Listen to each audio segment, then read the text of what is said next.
Hi, I'm Anna. I'm Ben. We're AutoSave. Welcome to our channel. Today we're watching Rezero, Season 1, Episode 15. I'm coping a little bit at the moment. Last episode, we ended off with Subaru returning to the mansion, even though he was told not to. Not to. He was even left behind. He was ditched. He was ditched, and now he found Rem in a ditch. And I don't know what to do, and I hope that it's not real, and I hope that he can go back, or something's going to happen that leaves Rem back alive. I don't know. You know what gives me maybe some hopeful feelings right now? Please give me hope. Purely just the way that they titled last episode was The Sickness Called Despair, which gives me the hope that a sickness is something that you can get over. You know? Yeah. And despair is something that he can overcome here. And that there is a chance for overcoming and for healing. And that is what I'm holding on to. Yeah. I'm hopeful. But who did we think it was? The people who initially attacked Rem's village, right? Mm-hmm. I don't know if it's like a retaliation. I don't know if this is like just the perfect time, all things considered, when the world's against Amelia, but I don't know. I'm scared. I am also scared. Any guesses at what's gonna happen? Do we see Roswell? Is Betty okay? Is everybody dead? I mean, I feel like I leaned a little too hard on Betty's lovely room that she has at the beginning of the series. That I'm like, I can't lean on that too much here. That, they're all just in Betty's room. Well, hey, it's all okay. It seems like the only person who had the ability to find Betty's room so easily was Subaru. So hopefully we just open the door and they're all okay in there. And yeah, that's it. But what is the choice here that Subaru would make? We spent a lot of time debating between each other on if we thought that it was selfish or selfless of timing of when he would choose to possibly use his gift, if you will, to save Rem here. So I'm excitedly nervous. My stomach already hurts, and I'm strapped onto a roller coaster right now. That's what the past 5 episodes have been. Yeah. All right. Ready? You ready? Yeah. Sweet.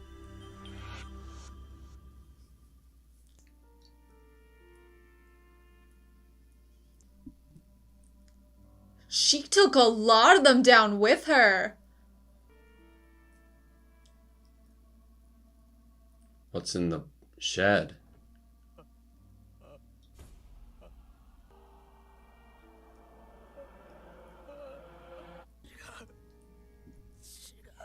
All the kids were hiding there. Did the parents send the kids to the mansion to hide?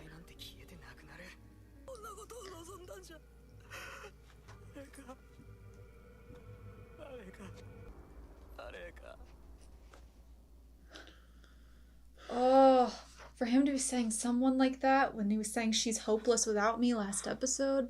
God.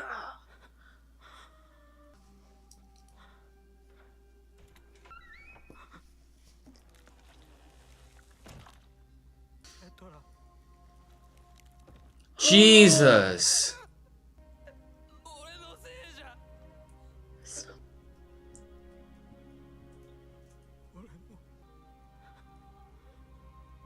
It's like a trail.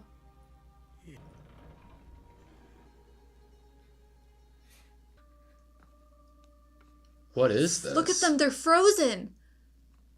Was this Amelia's, final attack? Or Puck? So cold. Holy His fingers! Shit. Oh my god! Remember early on Amelia said she had one more attack left and it would take everybody down?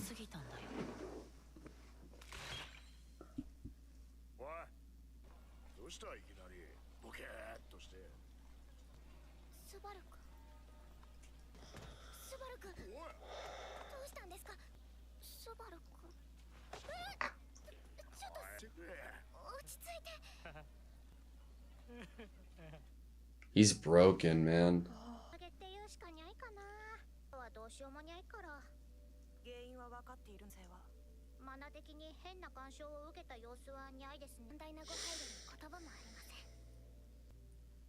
Look at it coming off of him.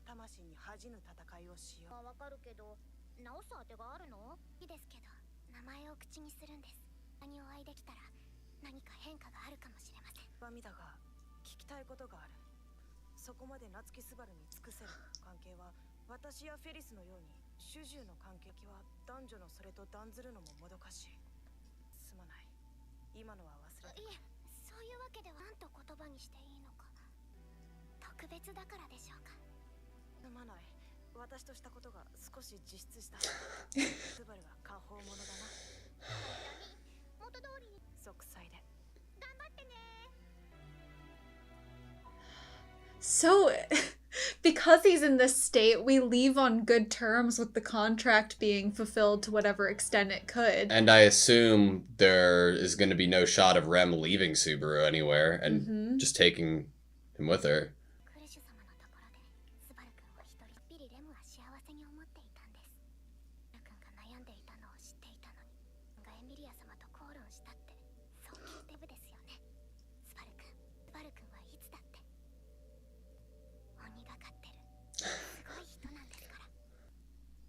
How early are we? We don't even know what Rem stumbled upon, you know? She just got it from Ram. So we're significantly earlier than we were before. Jesus Christ!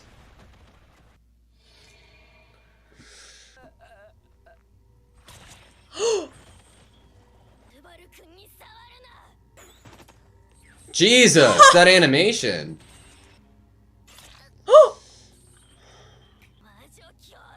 Witch cultists. Ooh, that Jesus. Burn! They're taking him.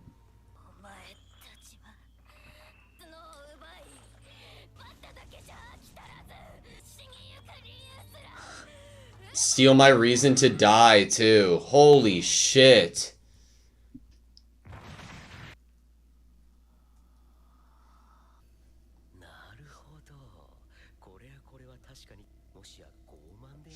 Pride?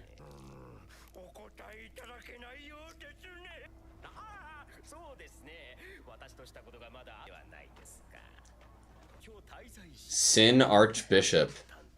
Representing. I don't like any of this. Alright. This has become religious, deadly sins.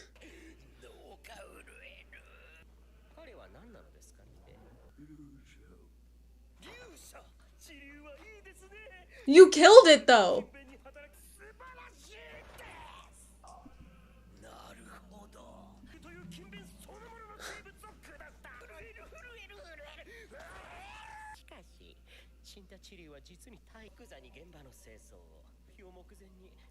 Ordeal. Can't let our existence be discovered.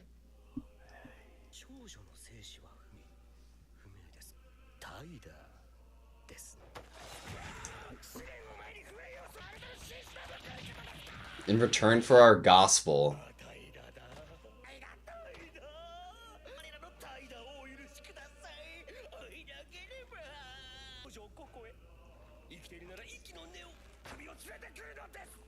The mannerisms and expressions are ridiculous. I know. I can't handle him. I can't do it. I don't want to. It's like old Greg. Dense love the witch's miasma.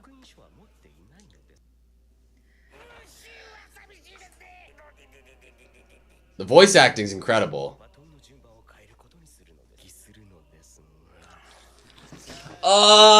His eye was open still. Why do you pretend that your mind is broken?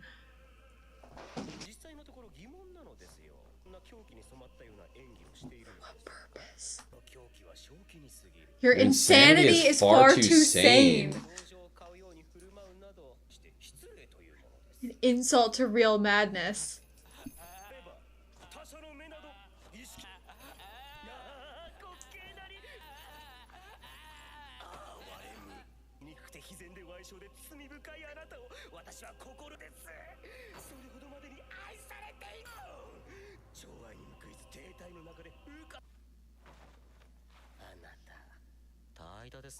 The blood. The unknown. She's here.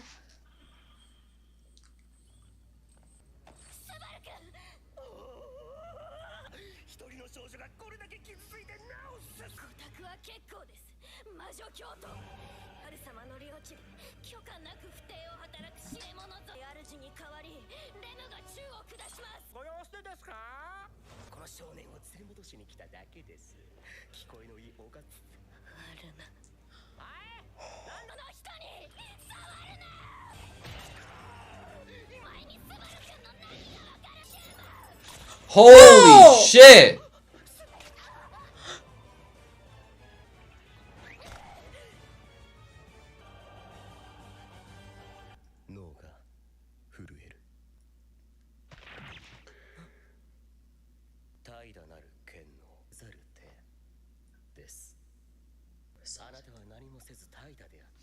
By doing nothing, you practice sloth.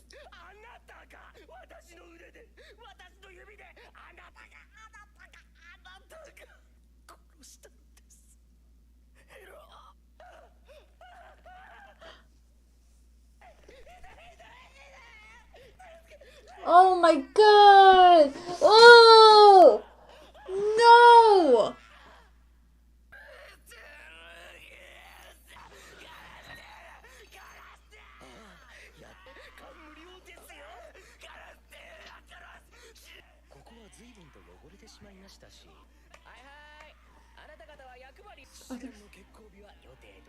Other fingers.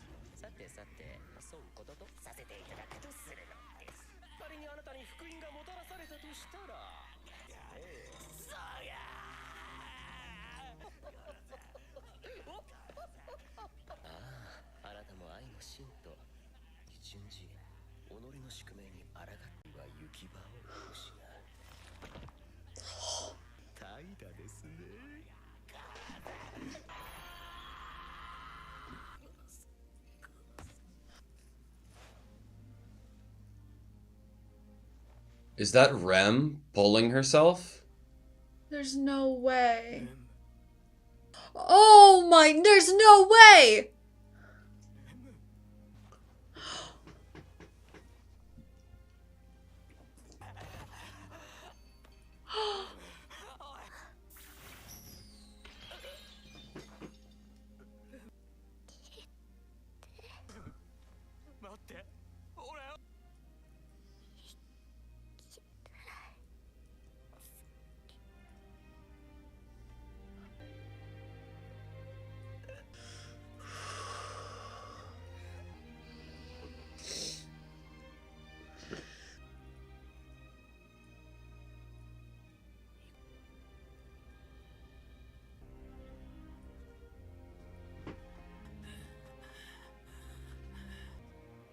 Do you think that Snow's from Amelia?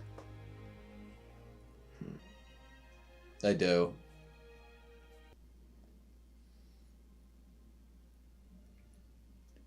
It's time it was Ram. Protecting the kids. Trying to.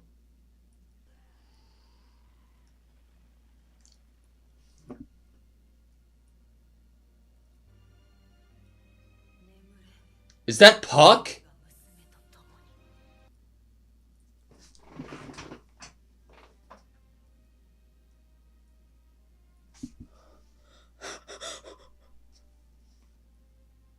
Along with my daughter?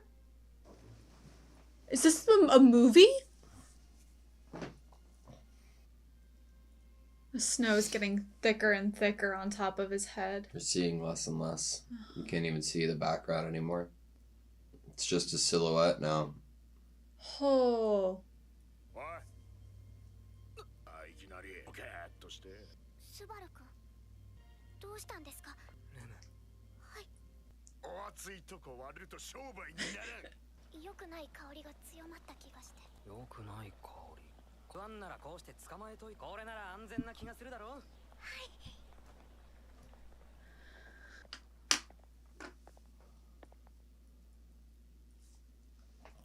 Alright, that was Rezero, Season 1, Episode 15. That felt like it was like an hour long. I don't know. I mean, I guess I could understand why if I actually tried to think about it, but my tears, like my tear ducts, didn't start to work until that very last shot of his face, the way that it was, and it suddenly like felt like it was gonna waterfall out of me in that very second. I think it's because I was just literally such in a state of shock that I couldn't cry for this episode until then, that I feel I don't even know how to describe how I feel right now. I'm looking up the definition of a masochist. I feel like from their own pain or humiliation. Like I'm just like I feel like I'm being tortured. It totally feels like the audience is being tortured along with the protagonist, the main character. I mean, not only is he having to relive this loops and deaths over and over again, but we, the viewer, from witnessing it, have to also relive that over and over. Like, sure, it's like an ounce, right, of what, like, Subaru is going through. Like, it's nothing compared to what he's going through. But it's fucking torturous that I feel like I can't grieve a fictional character's death when they are being torn apart and twisted limb from limb, and they don't hold any punches with the animation or the sound design and the sound effects of it happening and like falling on the ground and it, like being just a rag doll, you know. And then it's like, well, what are you supposed to fucking do? Shut down and like you're broken? Well, things are just gonna get worse. Like what the fuck does this do to you? Like what, like... It's very effective.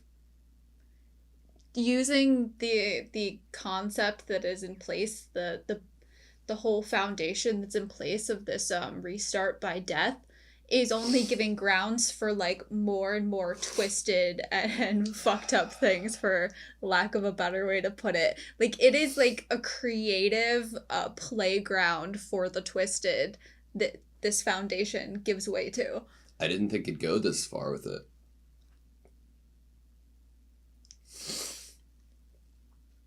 You know, like I thought that us like trying to understand how fucked Subaru must be would be like the limit of it to some degree. But I didn't think they'd push it this hard in such quick succession. Quick succession, but also just wildly, like, very, very graphically detailed, very upsetting happenings. Like, not just like, oh, shoot, there's a stab wound. Like, that, yeah, that's emotional and all that, but that is not the same level of, like, twisting your gut up inside watching this ragdoll scene. That's a word you'd used, and I'm gonna use that because it feels accurate. With this unseen hand, and then the dropping onto the ground, but not even leaving it at that. But the Rem's still a little bit alive. No. Back it up, because it's like we think Rem potentially died again, trying to get to Subaru. We see Subaru chained up. Rem defies odds by even getting there and finding them, pushes through, and then is being shown that, like, that hidden hand, right? Then is tied up and tortured and twisted and mutilated, and then it's like barely dragging her non-existent body to get as close to Subaru, not even to say goodbye, but to save him. To let go, like, let the chains fall. Like, and then after that, we have Subaru carrying her out, just to have Subaru die and wake up again for the second time this episode to see her again alive. And it's like, what the fuck am I to do?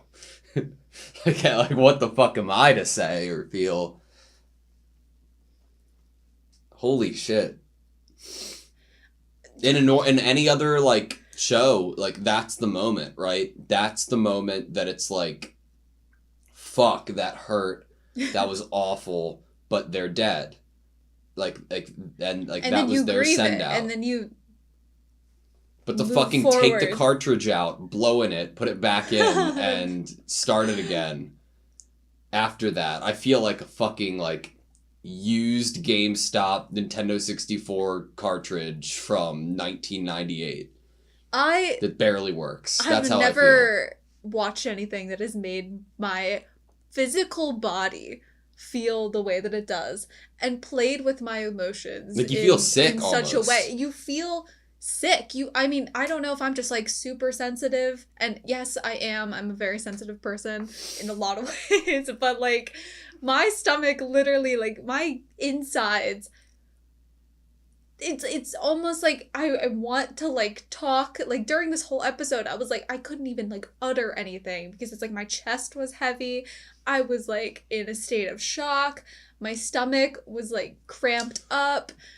Remember a few episodes ago when they were having the conversation when Subaru was in bed and Amelia and him were arguing, and it like obviously made us feel like uncomfortable and made us feel like, oh my god, but the writing's so good and to make us feel that uncomfortable, and it felt real. This is that feeling taken to the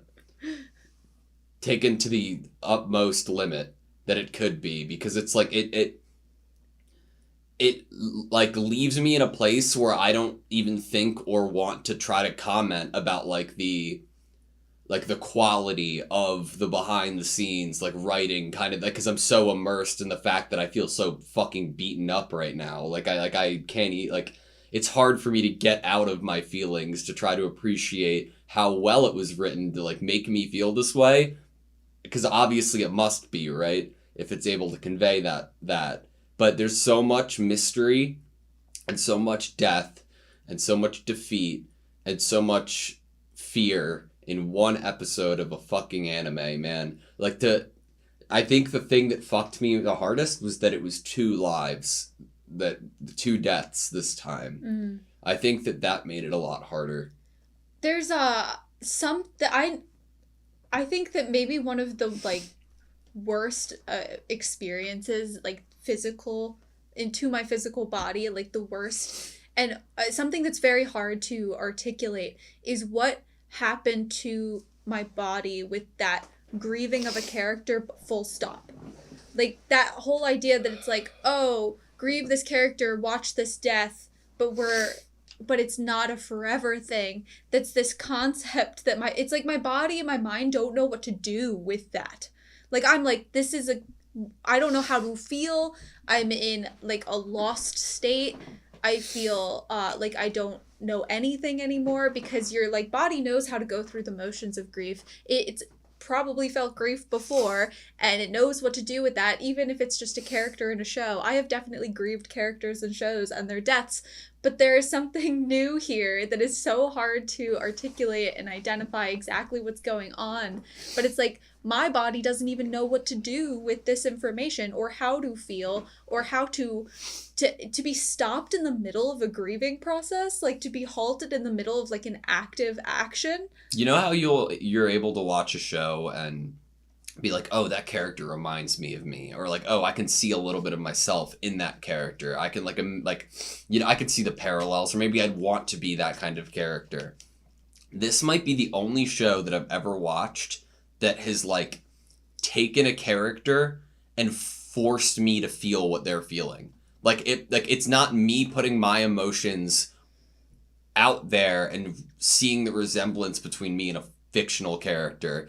It is a fictional character being presented in front of me having none of those feelings, and then the story is told in a certain way that makes me and the character feel the exact same way. That's perfect. It's fucking insane. It's torturous. You're exactly right, and it's honestly like beautiful, obviously horrible, but beautiful in terms of like writing ability, or just idea or a decision to not create a protagonist that we might normally see, which is one that we could maybe insert ourselves in or see ourselves in, maybe like the most beautiful version of ourselves, like have a main character that's really selfless and loving and giving and has a lot of good things happen to them, and then we like can insert ourselves in there because maybe we see some of what we hope is our good traits in that person. We can kind of like sit within their role and then look upon the world that has been created. But this is like, you're totally right. It's like this, we started off with this character who maybe we could have felt like that. Like, oh, yeah, okay, cool. He's like, you know, really energetic. He's really sweet. He cares a lot. He's fun. These are some surface level terms to describe his personality that's just very likable. Therefore, me as a viewer can feel secure following him in a path and almost feel like I can be immersed in the show within his position in the show.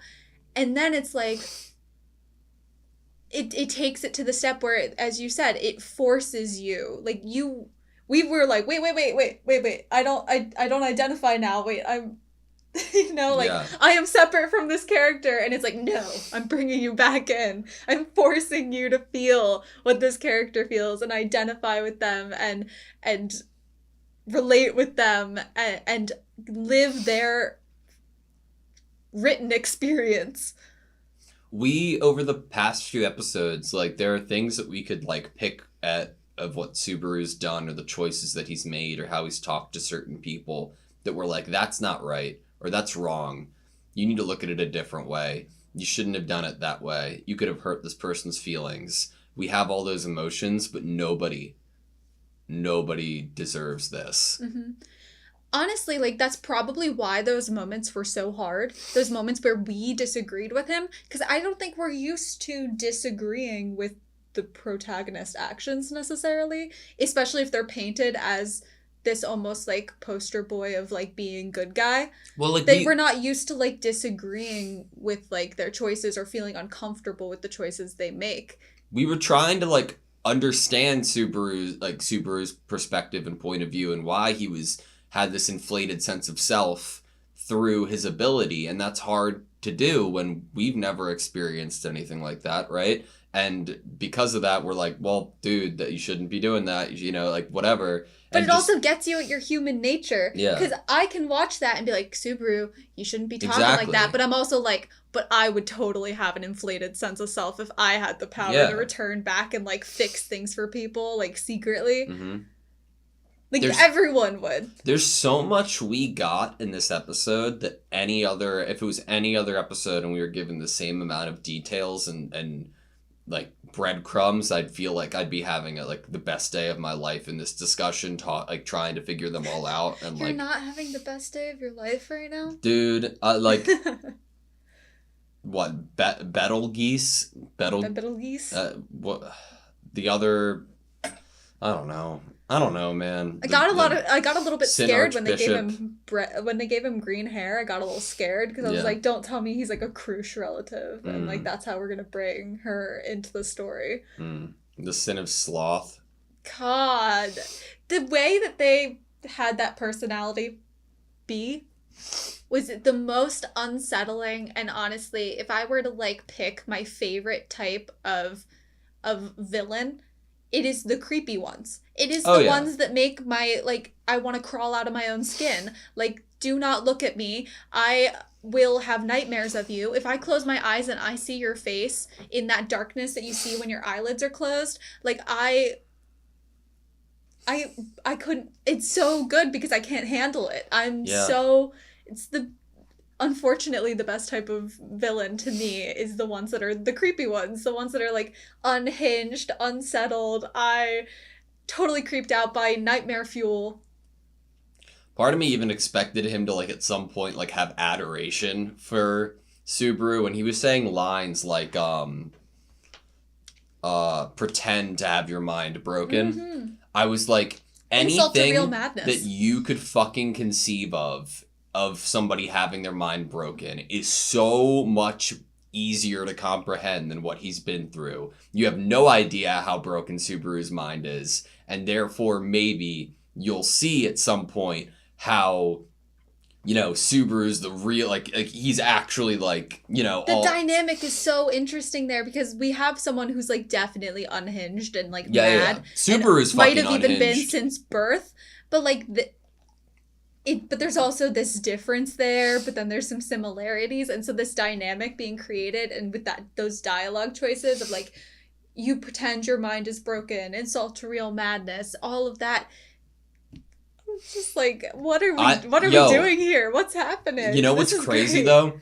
Like, I'm 100% going to mispronounce his name, the Betelgeuse. Yeah, the Sin Archbishop, the one of Sloth. Sloth guy.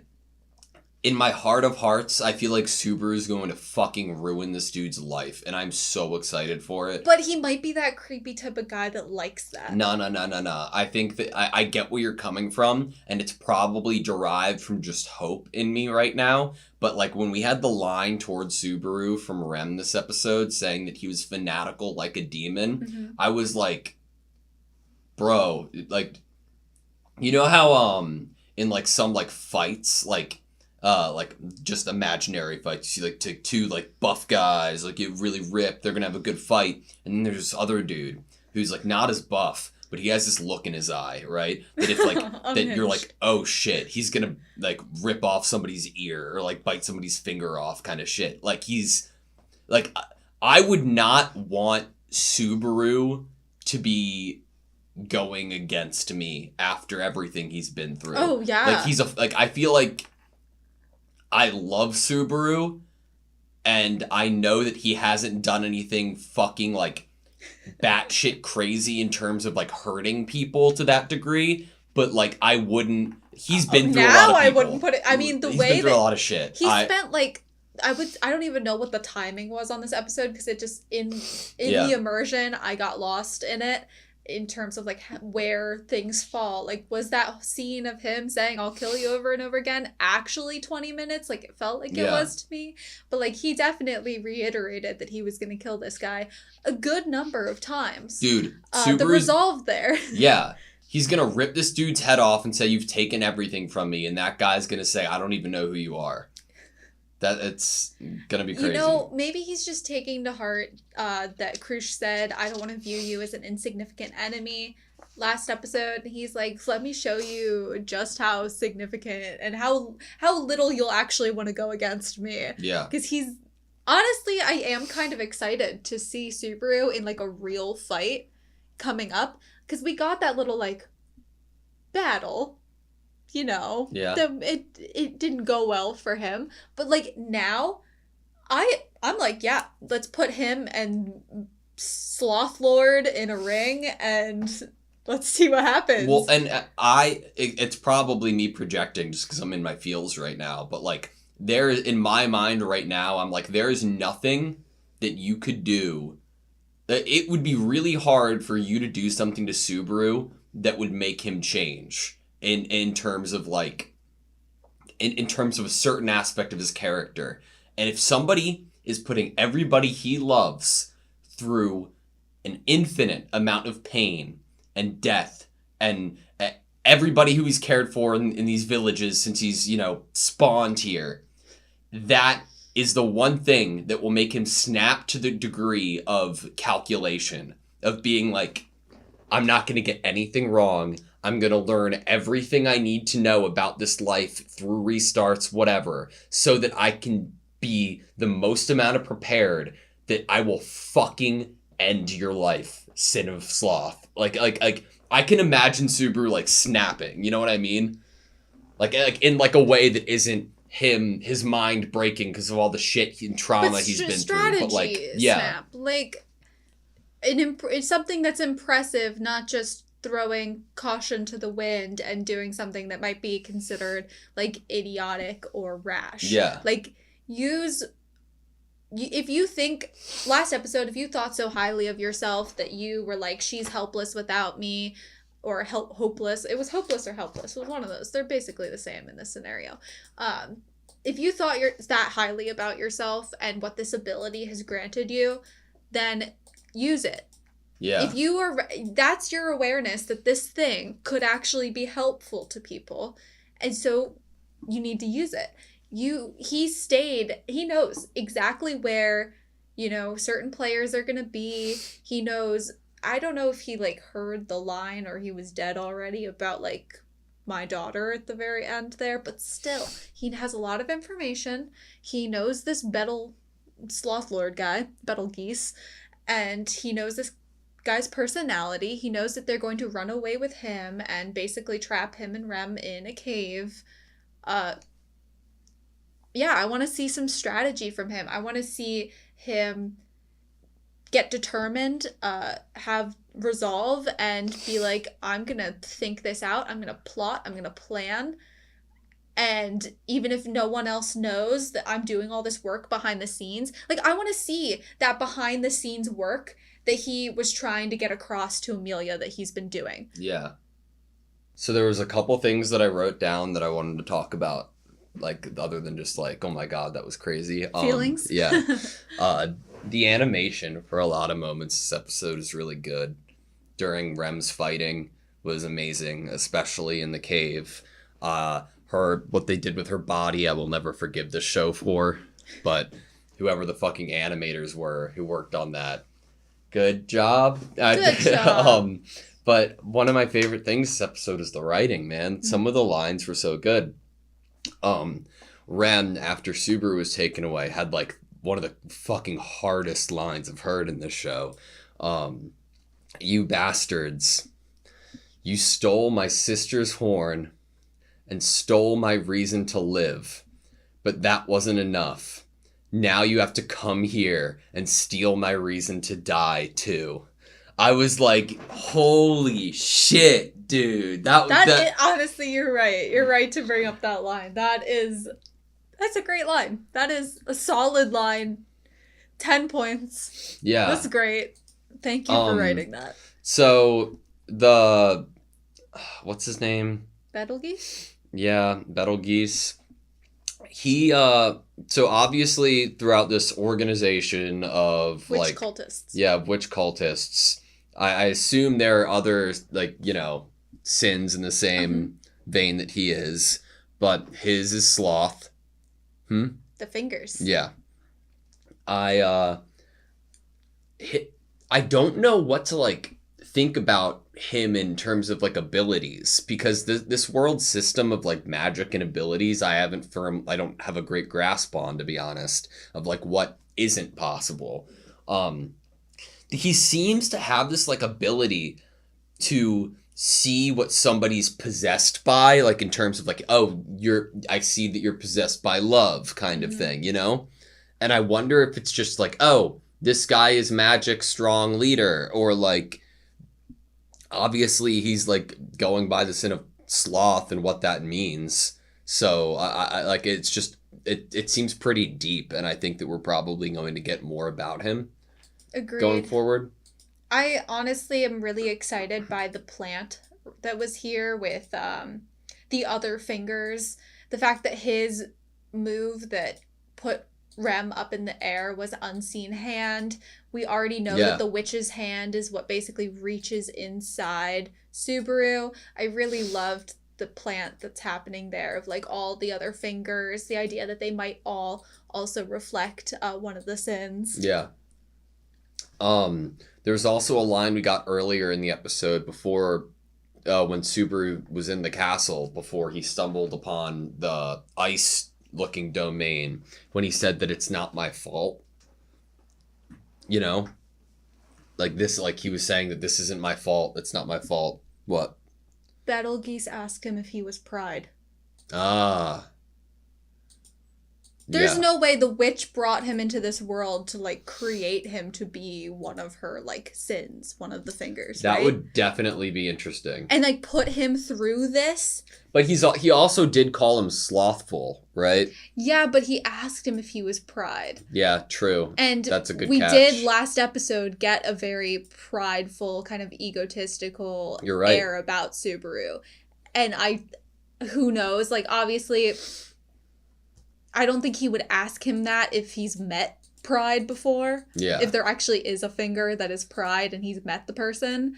But it could be something. It could be just a theory that, wouldn't amount to anything, but why would it might mean something. He asked him if he was pride. It could have just been like, oh, you're acting prideful right now. And that's why, because he's obviously centers his personality around another sin. Mm-hmm. But still, it's not my fault. The air at which the Subaru acted in the last couple episodes. Yeah. So do you think that in both scenarios, like both lives, the ice and snow was from Amelia? That's how I took it. I also take it as that. But this was more in like a condensed area, behind a bookshelf, mm-hmm.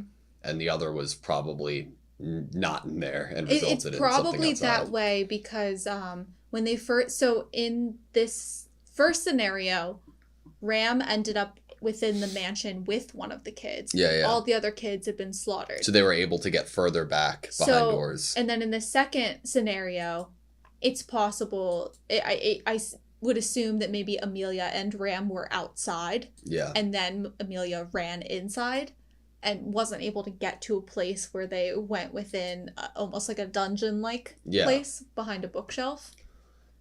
So that's Puck, right? No. Puck's not a villain. Does this person have to be a villain? I thought this thing is what sliced Subaru's head off. I think it is. But listen to the voice. That's when I said Puck. Wait for it. That's I think Puck's voice. It sounds similar. Sleep along with my daughter. But why? Do you think Amelia died? And that was Puck saying like, okay, you die too? Like so he lost control? Oh, I mean, that's an interesting concept of what if Puck could lose control. We know he changes size, right? Mm-hmm, we get a similar idea of like losing control with Rem in like a demon state. Yeah. But I don't know. Who do you think this is then? Looks like a cat. Yeah, I know. It's. I was thinking that it was Satella, or like Amelia's mom being the witch. Along with my daughter, I thought that was the scenario we were building, was that she is the daughter of the witch, not the witch. The lines, like the dialogue, makes more sense for you, but that looks like a kitty cat. But the imagery makes more sense for you, unless they both have a cat-like spirit that helps them. Or Satella was reincarnated into Puck and has been living with Amelia. I don't know. Or Puck knows about Subaru's ability and decided to kill him here to save everyone. Holy shit, the end credits of this episode too. I was very aware of them to do the credits like this with the red on top of the white. I'm like, you know what you did here. You know what you made me feel in this episode. And then you end it like this. It was perfect. What? Like I'm getting a little bit out of like my like devastation. Like a little bit. Yeah. Off a little bit. I feel like this episode in its own right was just a masterpiece. Mm-hmm. Like what do you to say? It was insane. It was great, and it was awful, and I hated it, and I loved it. Do you have anything else? I really like this show. I also really like this show. It's always going in a place I never think it'll go. I like being on the roller coaster that I'm tied to. We're literally tied, not even like sitting in a seat. You're like tied to the front of the roller coaster. Honestly. Going backwards sometimes too. Yeah. All right. You good? Yeah. I'll probably have more to say about this episode in the intro next, but I'm just once you shake off all of the feelings. Yeah. They're still lingering a little bit. Yeah. God, thinking about the fingers like freezing away. That I could feel that. I know. I could imagine that. Blech. Thank you guys so much for watching this video. Please like, comment, and subscribe, and we hope to see you next time.